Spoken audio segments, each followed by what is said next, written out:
Ho, ho, ho, and welcome to today's holiday edition, part 2 of Life and News with Gladys. I'm your host, Gladys, and I have so many things to talk to you about, so let's jump right in. First of all, let's talk about the winter storm that came today. Yes, Cincinnati public schools are closed. Yes, the roads are really bad, but I don't know that I would qualify this as a storm, seeing as how I was able to go to McDonald's and get me a strawberry sundae today. Wasn't too bad for me to do that. I don't think it was a storm. But I hope everybody was safe on the roads today. I wish I was in a warmer climate like Florida. However, there was a story coming out of Florida about a school board shooting. A gunman walked into a school board meeting, demanded answers about why his wife didn't get a job or why she got fired, and basically held all the school board members there at gunpoint. He allowed the women to leave the room, and one woman came back and attempted to knock the gun out of the gunman's hand with her purse. This woman takes her little Liz Claiborne handbag, runs behind the gunman, and thinks she's going to use her purse to knock a gunman's hand out of his hand. She didn't, of course, knock it out of his hand. She fell. Which, I'm not laughing because it was a very tragic situation and very unfortunate.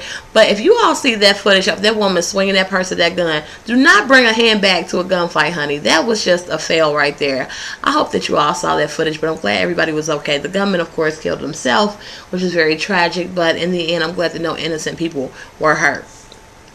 Let's also discuss, the Oprah that I watched today. It was a repeat about the down low men. She brought J.L. King, who was the original creator of the book The Down Low, and another man who had lived the down low lifestyle. And you know what? All I have to say about that is this. Women are so concerned and so particular about, I don't want a man that's on the down low who's having sex with other men, and he might give me AIDS or he might give me something. But if your man is being unfaithful to you inside of what you think is a monogamous relationship, he might bring you something anyway.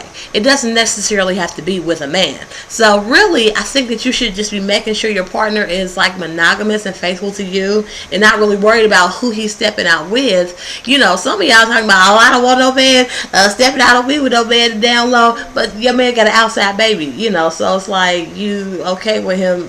AIDS comes from other women as well as other men, just in case you didn't catch that news flash. So that's what always kills me about the whole down low phenomenon. And then when it first happened, women were just so hyper and so paranoid about trying to find out whether or not a man was gay on a down low. Like if he had on too much cologne or smelled good, it's like, why you smelling so good? Why you looking so fresh? Why your shirt on so crispy? You gay? It was just too much of a hype and a frenzy, and I'm kind of sad to see Oprah kick it back up because it brings this whole new round of stuff. But Oprah's in it for the ratings. It's her last season. I guess she feels like I'm going to do what I want to do, which is what I would do too. So anyway, go ahead, Oprah. Let's also talk about 100.3, the Mojo. This is all I'm gonna say. I love the Mojo when they came out. With the new format, R&B, the music, I could just listen to it all day long, morning till night. In the mornings, in my car, while I'm cleaning, while I'm working, I could listen to Mojo all day long. It always had songs that I really, really want to hear.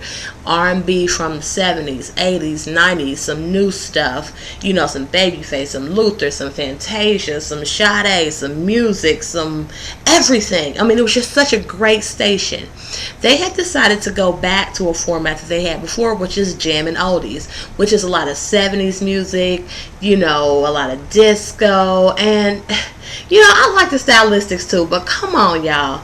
Jamming oldies, seriously, if people want to listen to really old music, they do have some other alternatives. They can listen to GRR, they can listen to 94.9. Don't take my Mojo away, and then especially don't take it away and then give me a fake Mojo. Don't give me a Fojo.